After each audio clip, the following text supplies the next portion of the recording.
Have you heard about Brazilian labor legislation? Do you have any idea what the costs are for the farmers? Brazil is recognized as one of the most challenging countries for entrepreneurs. Our economic security comes up against uncertainties related to the bureaucracy and the high and complex tax burdens. In addition, our labor legislation is not up to date, created in 1940 with very few changes since then. But even in this face of this challenging scenario, Brazilian agriculture is recognized as highly competitive, and it generates a lot of jobs. It's one of the sectors that most contributes to the growth of the GDP, represents more than 25% of the GDP, and employs 1 out of every 3 workers in the country. My name is Nathana, and today we are going to talk about the existing labor laws in agribusiness and their costs to the farmers in Brazil.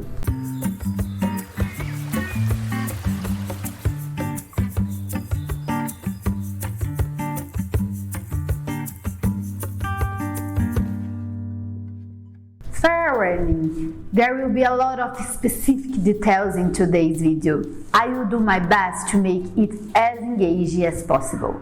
Sit back, relax, and remember to check it out, the Reaction podcast linked in the description.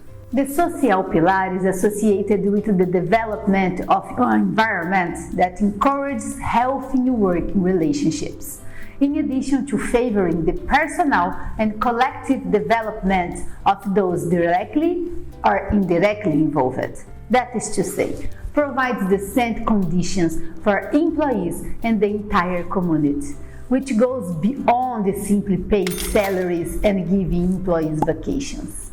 Today, let's zoom in on work relationships and how their costs can impact competitiveness among farmers in the global market. Before starting, it's worth mentioning that work resembling slavery and child labor is strictly prohibited in Brazil. Young people from 16 to 18 years old can just be hired if they don't perform night work or labor that is defined as unhealthy, dangerous, or painful. Brazilian labor legislation dates back to 1943. There are 922 articles that govern in details the rights of workers in Brazil.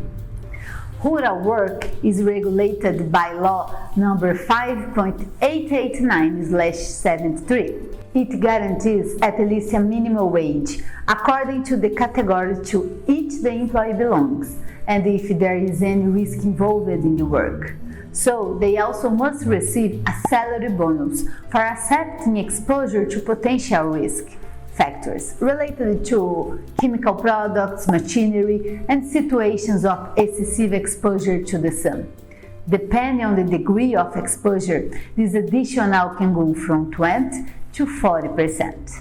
In Brazil, it's common to hire workers only during harvest seasons, when the volume of work tends to be higher. In this type of contract, the duration is related to the planting or harvesting period, and the employment relationship ends with the end of the harvest.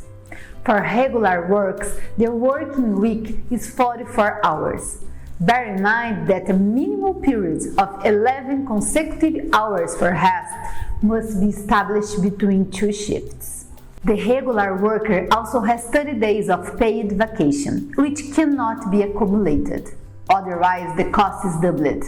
Its value in Brazil is the full salary plus 1/3 of the salary.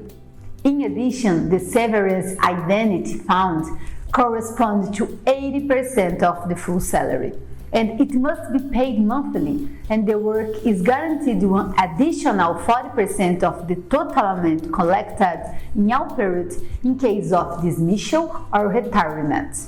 Not to mention the Brazilian Social Security Institute, which works as a potential reserve for retirement or in case of accidents for employees. It can add up to 35% of expense for farmers, depending on the tax regime the farmer uses. Did you know that in Brazil every worker gets one extra month of pay as a bonus? That's right. Every worker needs to receive the amount of their salary as a bonus at the end of the year. Therefore, considering one annual average, the cost of the salary is 50% higher than the amount paid to the employee. That is, although the worker receives a salary of 2,000 reais, per example, the farmer has to pay more than 3,000 reais monthly. In addition, there are other additional details that also need to be accounted for. In cases of night work, there must be a bonus of 25%. In livestock activities, work performed from 8 p.m. to 4 a.m. is night work, and in agriculture, from 9 p.m. to 5 a.m. is considered night work. Besides that, a rural employee with a remuneration compatible with the established by Social Security is also due to the corresponding family salary in proportion to the number of dependents until they turn 14 years old.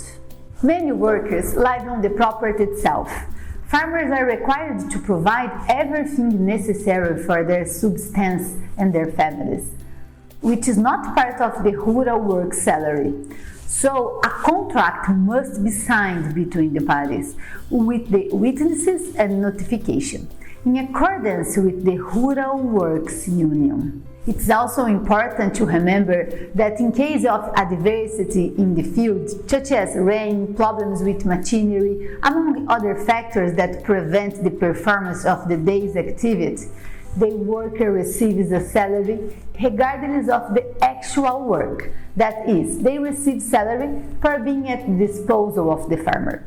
And they also receive overtime in case of activities outside working hours. Now let's think together. Late afternoon, the weather looks like rain, the property is an open air company. The farmer needs help to collect or move the production. It's necessary to pay overtime. 150% of the standard wage worked during the week, and up to 200, the double, on the weekends.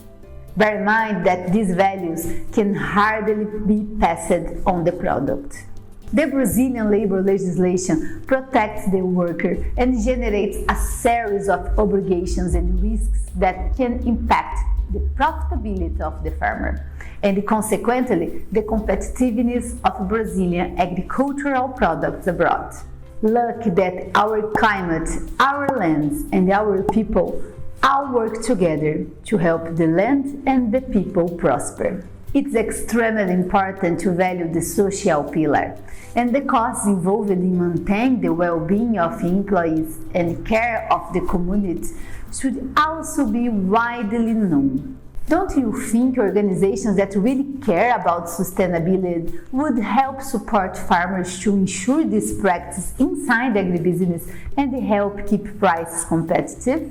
So that we could help cultivate a world in which people can have a guarantee of the quality of life, and where farmers can thus focus on producing more every day in a more sustainable and competitive way.